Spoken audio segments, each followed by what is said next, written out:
Yo, what is up guys, Daleboy here, aka Blue Collar Sports TV. Hopefully you guys are doing well. If you're new here, smash that like, hit subscribe, all of that good stuff. More than likely my last video on Tyson Fury versus Alexander Usyk, well, until the rematch of course is confirmed, if it's confirmed. But Frank Warren has come out, broke his silence following Tyson Fury's defeat last weekend, and he was speaking to TalkSport about the fight, Tyson Fury's comments in the aftermath, as well as the future. Interesting thing is, or the most pertinent thing from the interview, was that Tyson Fury, according to Frank Warren, intends to pursue the rematch. Of course, there is a rematch clause, and Frank Warren was confirming that the rematch was kind of penciled in for October, though a specific date seems to be unknown. Apparently, the working date was October 12th, but there could be some movement on that. So it appears that Tyson Fury is chasing the rematch. Having said that, of course he had a rematch clause against the other Ukrainian, Vladimir Klitschko, but that never happened due to obvious reasons. Difference here though, Fury has a lot more motive to chase a rematch with Usyk, considering he got beat, and he's going to want to right that wrong, you would assume. But he was also talking, Frank Warren, he was also talking about Tyson Fury's comments in the immediate aftermath of the fight. And you know, Frank Warren went full promoter mode and deflected and pushed back against criticism that Tyson Fury has been receiving in recent days following his post-fight interview. And of course Tyson Fury stated in his post-fight interview that the only reason, or one of the main reasons that Usyk won the fight was because the judges were biased, because he was Ukrainian and Ukraine were at war. Again, I don't really need to expand upon those comments, utterly ridiculous. Like I said, if that bias existed, then Lomachenko would have got the rightful decision against Devin Haney, you know? But a guy in Tyson Fury who is much more popular than Haney somehow gets robbed, okay, due to political reasons, okay. It was absolutely ridiculous, but Frank Warren has been pushing back on the criticism that Tyson Fury's been receiving.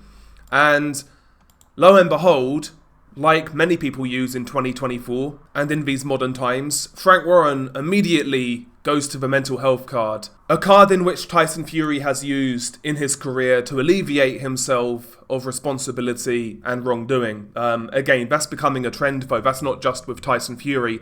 Other boxers have done that also. Teofimo Lopez naming one. And people do it in general in modern society. As soon as you use the mental health card, it seems to alleviate you of responsibility of your actions. But Frank Warren responded to the criticism with the following: I get quite angry. I've just got back from Riyadh, and I'm reading some of the reports. Tyson is bipolar. If you go on the NHS website and look at what the symptoms are of bipolar, some of the things he is saying are exactly what is on your mind.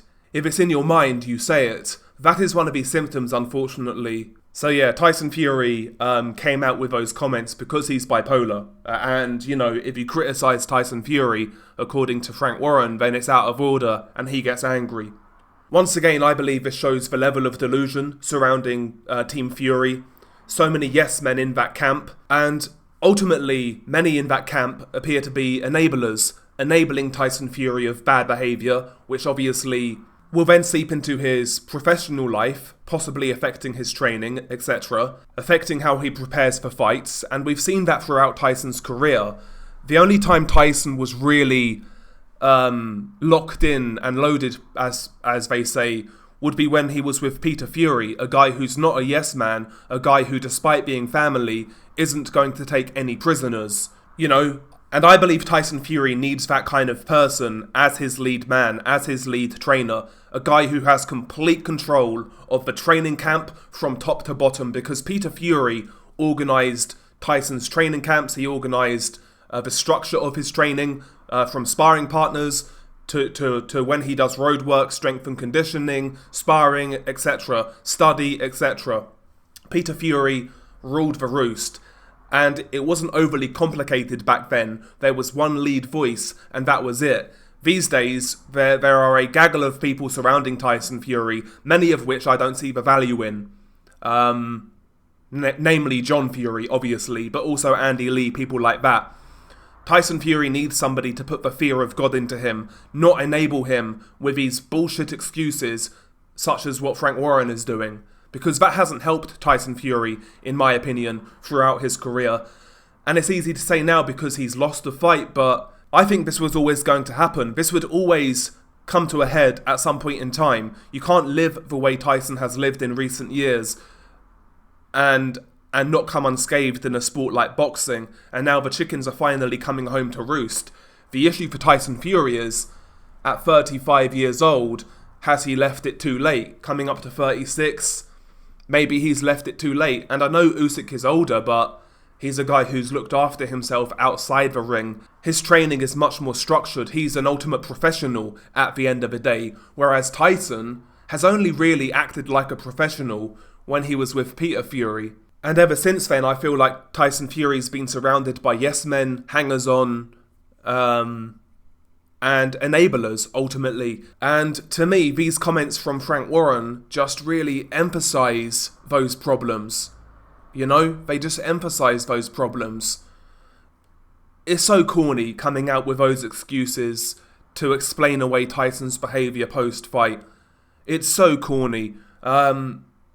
But again, that's just part of modern life now, unfortunately. And Tyson Fury isn't the only one who comes out with these sort of comments in boxing. You know, it's drifted to other fighters now who use the mental health card when it's convenient. And yeah, I'm kind of sick of it, quite frankly. I'm kind of sick of it. I just found it funny, Frank Warren coming out with those sort of deflection tactics and excuses for Tyson Fury's behaviour. It's like, I don't know, I just find it so cynical, you know? Whatever this guy does, you know, just enable him. Just pat him on the back and, you know, don't discourage him. Don't be critical. Don't give him negative feedback. Just pat him on the back. It's Tyson Fury. We can't upset him.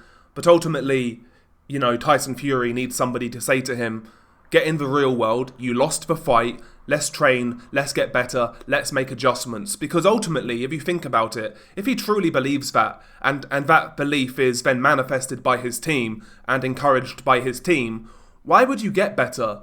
If you truly believe you got robbed, you'll believe going in next time what you did was okay. What you did was enough. So just do that again and you'll win the fight. When you go into a fight with that mindset, a rematch, surely it's not conducive of getting better. Because why do you need to improve if you actually felt you won? It makes no sense. So again, somebody needs to get with Tyson Fury, put an arm over his shoulder, explain to him why he lost the fight, and explain to him where he went wrong, the mistakes he made, etc. Build on what he did well, and rectify what he did wrong. Train to rectify what he did wrong. But again, if you're going to go into that fight, into that rematch, with a mindset that you got robbed and what you did was enough, again, I don't think that's conducive of improving to the degree to where he can win the rematch. And again, this is the danger of yes men. This is the danger of yes men. Sometimes you need somebody to hurt your feelings and tell the truth. But it seems like those around Tyson Fury are not willing to do that. And here's just yet another example. But what do I expect? You know, Frank is his promoter. He's on damage control, I get it. But it just signifies the wider problem within Team Fury, in my opinion. Anyway, share your thoughts below. It's been your guy, Del Boy. Peace.